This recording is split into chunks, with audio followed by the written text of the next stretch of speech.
Bupati Badung Nyoman Giri Praste menghadiri rapat paripurna DPRD Kabupaten Badung dengan agenda penyampaian jawaban pemerintah terhadap pemandangan umum fraksi-fraksi DPRD Kabupaten Badung atas 8 rancangan peraturan daerah. Bertempat di ruang rapat utama Gosana kantor DPRD Badung, Jumat 5 November 2021. Rapat paripurna yang diselenggarakan secara hybrid tersebut dipimpin oleh Ketua DPRD Kabupaten Badung Putu Parwate, didampingi Wakil Ketua 1 Wayan Suyase dan Wakil Ketua 2 Made Sunarte.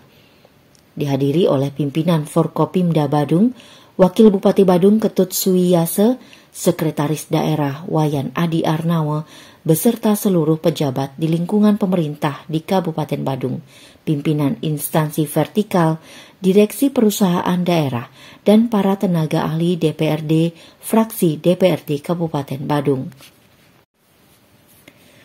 Dalam sambutannya, Bupati Giri Praste menyampaikan apresiasi atas kerja keras dan pencermatan Dewan terhadap 8 rancangan peraturan daerah, sehingga dapat memberikan masukan bersifat konstruktif dalam rangka menyempurnakan rancangan peraturan daerah sebelum disepakati bersama sebagai produk hukum daerah yang akan sangat berguna untuk meningkatkan pelayanan dan kinerja pemerintah Kabupaten Badung.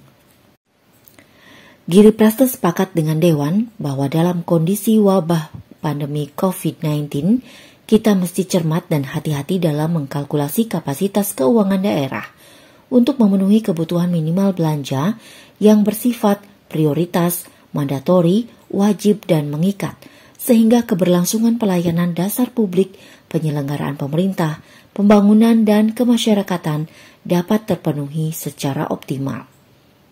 Sementara berkenaan dengan tunggakan pajak, Bupati Giri Praste mengungkapkan penagihan piutang pajak daerah saat ini terus dilakukan oleh pihaknya melalui penyampaian surat tagihan pajak daerah STPD kepada wajib pajak yang memiliki tunggakan pajak dengan mencantumkan jumlah pokok pajak yang harus dibayarkan beserta sanksi administrasi akibat keterlambatan pembayaran pokok pajak. Selain itu, upaya penagihan terhadap wajib pajak yang pailit tetap dilakukan melalui kehadiran dalam sidang di Pengadilan Niaga. Jadi kemarin saja itu sudah ada 135 miliar sudah kita bisa kumpulkan. Nah, kaitannya dengan ini kita selalu mengedepankan humanis, dan kami juga sudah dibantu oleh kejaksaan berkenaan dengan penagihan piutang pajak ini, dan kami lebih banyak mengarahkan kepada sanksi administrasi karena kami juga memaklumi berkenaan dengan piutang pajak ini itu kan sebenarnya adalah pajak yang diberikan oleh wisatawan domestik maupun mancanegara yang dia titipkan kepada pemerintah Kabupaten Badung dan yang harus diberikan oleh pihak pengusaha, kan begitu. Nah, oleh karena ada persoalan yang dihadapi oleh manajemen, maka kami selalu akan memohon hal ini, tetapi dengan catatan kami bergerak terus.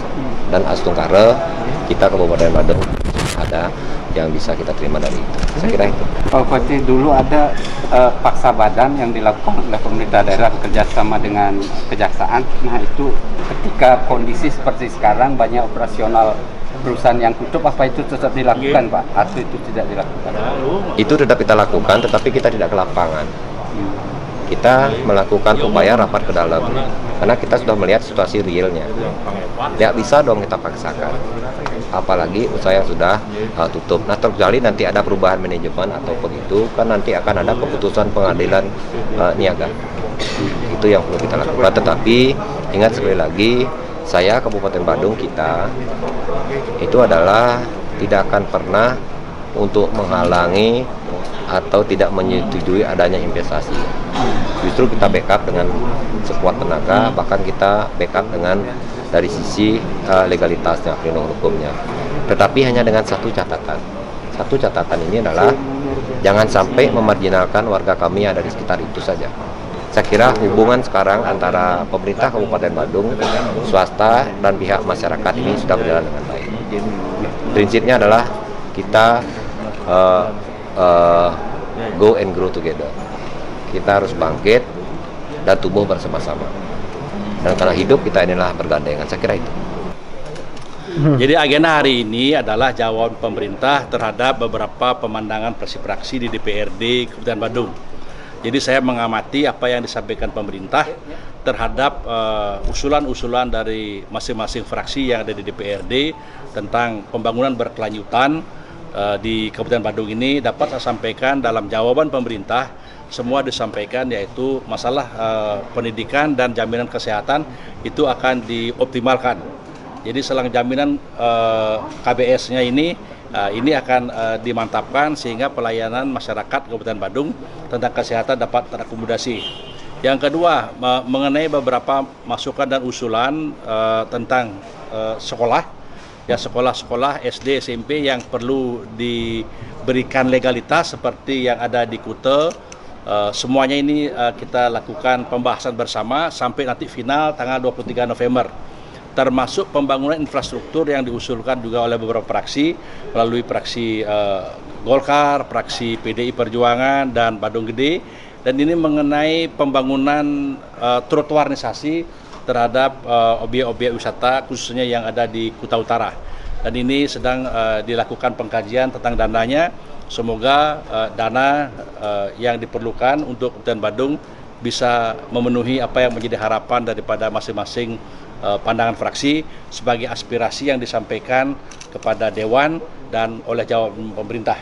Semoga semuanya akan dapat berjalan, tetapi sekali lagi yang saya katakan, semua sudah diupayakan oleh pemerintah, tetapi kita kembali sesuaikan dengan anggaran. Yang menjadi tetap prioritas adalah tentang penanganan COVID dan bagaimana menumbuhkan ekonomi daripada masyarakat. Karena itu program daripada pemerintah yang kita sepakati bersama-sama yaitu bagaimana memberikan UMKM, ya menolong UMKM pasca pandemi ini, dan kita buatkan skenario sehingga masyarakat itu akan bisa tumbuh dan ekonomi bergeliat lagi. Dengan demikian harapannya bahwa pembangunan fisik, pembangunan ekonomi, pembangunan spiritual itu bisa tumbuh dan berimbang. Selanjutnya dalam rangka pemulihan ekonomi masyarakat Badung, Bupati Giri Praste menegaskan bahwa Pemka Badung per Sabtu 6 November mulai merealisasikan pemberian insentif dana stimulus sebesar 2 juta rupiah kepada masyarakat pelaku UMKM di luar yang sudah pernah mendapatkan dana insentif dari pemerintah pusat. Mulai di wilayah Kuta Utara, Kute dan Kute Selatan, dan Minggu turun di Mengui, Abian Semal, dan Petang. Yang belum terdaftar bisa mengajukan karena tim akan turun ke bawah untuk proses verifikasi. Pemimpin itu bukan harus pintar. Baginya, pemimpin itu adalah cerdas melayani. Tim Liputan Bali Week News melaporkan.